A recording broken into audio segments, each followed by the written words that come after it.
Renounce Your Atheism by Dr. Heytham Talat. 10. Why can't we see that there is a material reason for the creation of the universe? For example, another civilization or something else. Why stick to the eternal deity specifically?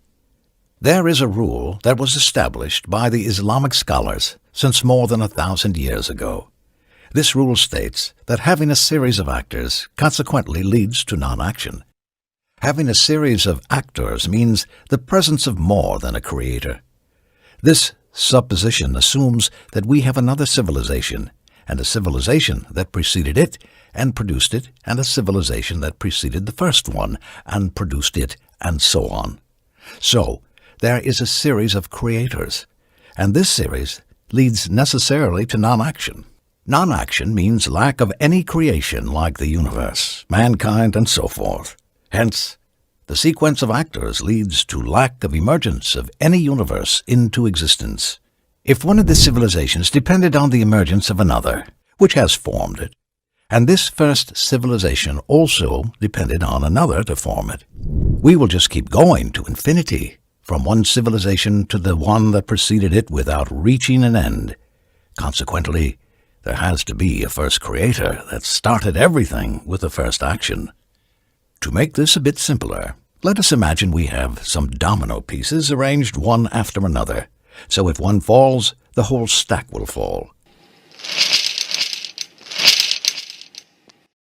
If we assume that a particular piece will not fall until the one before it falls, and that the one before it will not fall until the one before it falls, and so on, then no piece will fall unless the sequence of pieces have a beginning to start with.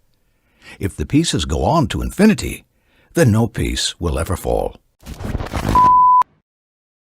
Hence, if the sequence was infinite, no creation would be there, since the doer's existence will depend on another and so forth. Which takes us to our first argument. Had the sequence been infinite, there would have been no creation, no action, and no existence.